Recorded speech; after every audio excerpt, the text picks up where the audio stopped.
From translation, Net New English Translation. This 69th day of the year. Today we are reading passages Deuteronomy 32 to 34. Deuteronomy chapter 32, verses 1 to 52. Listen, O heavens, and I will speak. May the earth hear the words of my mouth. May my teaching drop like the rain, my speech condense like the dew, like gentle rain on grass, like showers on new growth. For I will proclaim the Lord's name. Proclaim the greatness of our God.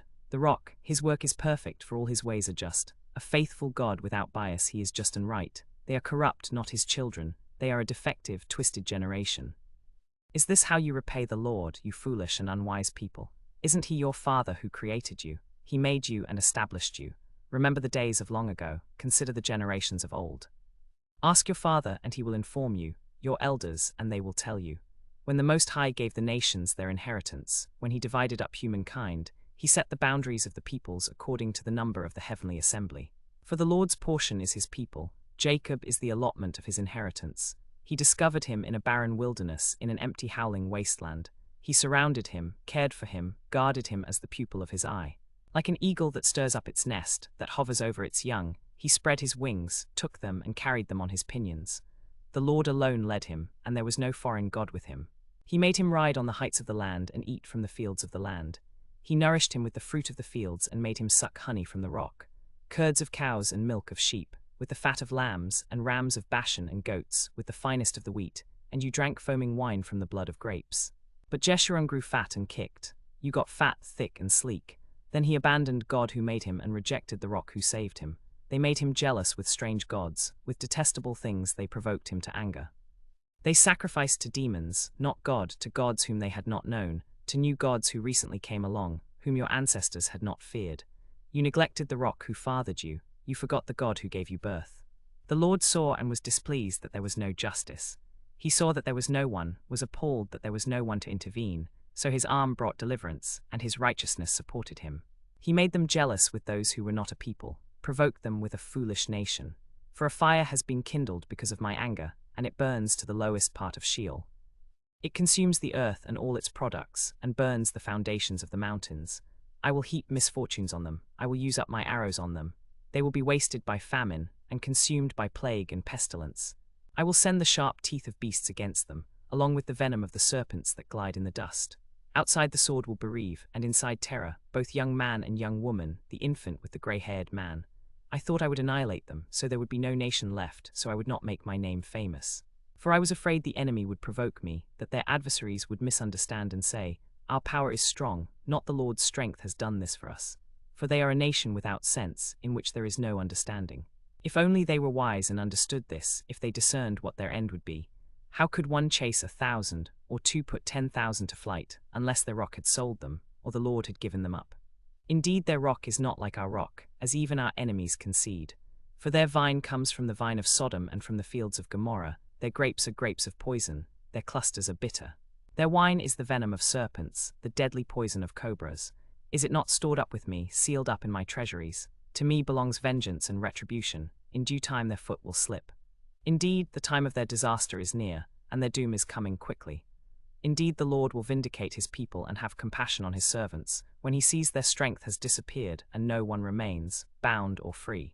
Then he will ask, where are their gods, the rock in which they sought refuge, the gods who ate the fat of their offerings and drank the wine of their drink offering? Let them rise up and help you, and be your protection. See now that I am he, and there is no God besides me. I kill and I make alive, I wound and I heal, and there is no one who can deliver from my hand. Indeed, I lift up my hand to the sky, and swear, as surely as I live forever, when I sharpen my flashing sword and my hand grasps it in judgment, I will take vengeance on my adversaries, repay those who hate me. I will make my arrows drunk with blood, and my sword will devour flesh, the blood of the slaughtered, the captives, and the long-haired leaders. Rejoice, O nations, with his people. For he will take vengeance on his adversaries, and will make atonement for his land and people. So Moses came and recited all the words of this song to the people, he and Joshua son of Nun. When Moses finished reciting all these words to all Israel, he said to them, take to heart all the words I am solemnly proclaiming to you today, so that you may give command to your children to be careful to obey all the words of this law. For this is not an empty word for you, it is your life. By this word you will live a long time in the land you are about to cross the Jordan to possess. That very day the Lord spoke to Moses. Go up this mountain of the Abarim range to Mount Nebo, which is in the land of Moab, opposite Jericho, and look at the land of Canaan, which I am about to give the Israelites as a possession. And die on the mountain that you go up and be gathered to your people, just as your brother Aaron died on Mount Hor and was gathered to his people. For you rebelled against my command at the waters of Meribah Kadesh in the wilderness of Zin, and because you did not treat me as holy among the Israelites. Indeed, you will see the land from a distance, but you will not enter it, the land I am giving to the descendants of Israel. Deuteronomy chapter 33, verses 1 to 28. This is the blessing that Moses the man of God pronounced on the Israelites before his death. He said, "The Lord came from Sinai and appeared to them from Seir. He shone forth from Mount Paran. He came with 10,000 holy ones. At his right hand was a fiery law for them. Indeed, he loves the people. All his holy ones are in your hand. At your feet they bow down, receiving your words." Moses charged us with the law, an inheritance for the community of Jacob. He was king in Jeshurun, when the leaders of the people gathered together, when the tribes of Israel were united. Let Reuben live and not die out, though his people be few. And this is for Judah. Hear, Lord, the voice of Judah, and bring him to his people. With his own hands he defends his cause. May you be a help against his enemies. And of Levi he said, "Let your Thummim and your Urim belong to your godly one, whom you tested at Massah, with whom you contended at the waters of Meribah, who said of his father and mother, I have not considered them." He ignored his brothers. He did not recognize his own children. For they observed your word and kept your covenant. They will teach your regulations to Jacob and your law to Israel. They will put incense before you and whole burnt offerings on your altar. Bless, Lord, his substance, and accept the work of his hands. Strike down the loins of those who rise up against him, and those who hate him, so that they do not rise again. Of Benjamin he said, "The Lord's beloved one will live in safety beside him. He shields him all the time and lives between his shoulders."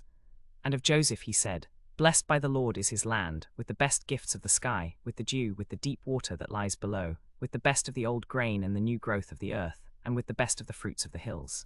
With the best gifts of the mountains and the land, and with the best of the eternal hills, may they come on the head of Joseph, on the brow of the one who was set apart from his brothers. The firstborn of his herd majesty, and his horns are the horns of a wild ox. With them he will strike down all the peoples, together with those who are far away, to the ends of the earth. These are the 10,000s of Ephraim, and these are the thousands of Manasseh." And of Zebulun he said, "Rejoice, Zebulun, in your journeys, and Issachar in your camps. They will summon peoples to the mountain. There they will offer the sacrifices of righteousness, for they will feast on the abundance of the seas, and on the hidden treasures of the sand." And of Gad he said, "Blessed is the one who enlarges Gad's territory. He lives like a lion and tears at the arm, yes, the crown of the head. He took the first part for himself, because there the ruler's portion was reserved. He came with the leaders of the people and executed justice for the Lord, and his judgments for Israel." And of Dan he said, "Dan is a lion's cub who leaps from Bashan." And of Naphtali he said, "O Naphtali, satisfied with favor and full of the Lord's blessing, possess the west and the south." And of Asher he said, "Most blessed of sons is Asher. May he be the favorite of his brothers, and may he bathe his feet in oil. May your bars be iron and bronze, and as your days, so may your strength be. And there is none like the God of Jeshurun, who rides the skies to help you, and in his majestic splendor rides the clouds. The eternal God is your refuge, and underneath are the everlasting arms. He will drive out your enemy from before you, and he will say, 'Destroy.' Israel dwells securely. The fountain of Jacob alone remains in a land of grain and new wine. His heavens also dropped you. O Israel, how blessed you are! Who is like you, a people delivered by the Lord, the shield who helps you, your majestic sword? Your enemies will cringe before you, and you will tread on their high places." Deuteronomy chapter 34, verses 1 to 12. Then Moses went up from the plains of Moab to Mount Nebo, to the top of Pisgah, which is opposite Jericho, and the Lord showed him the whole land. Gilead as far as Dan, all of Naphtali, the land of Ephraim and Manasseh, all the land of Judah as far as the western sea, the Negev, and the plain, the valley of Jericho, the city of palm trees as far as Zor. The Lord said to him, "This is the land I promised to Abraham, Isaac, and Jacob when I said, I will give it to your descendants. I have let you see it with your eyes, but you will not cross over there." Then Moses, the servant of the Lord, died there in the land of Moab, according to the Lord's command. He was buried in the valley in the land of Moab opposite Beit Peor, but no one knows his burial place to this very day. The Israelites mourned for Moses in the plains of Moab for 30 days. Then the days of their mourning for Moses ended. Now Joshua son of Nun was filled with the spirit of wisdom, because Moses had laid his hands on him, and the Israelites obeyed him, doing just as the Lord had commanded Moses. No prophet has arisen in Israel like Moses, whom the Lord knew face to face. all the signs and wonders the Lord sent him to do in the land of Egypt to Pharaoh, to all his servants, and to all his land, and all the mighty power and all the great awe that Moses performed in the sight of all Israel.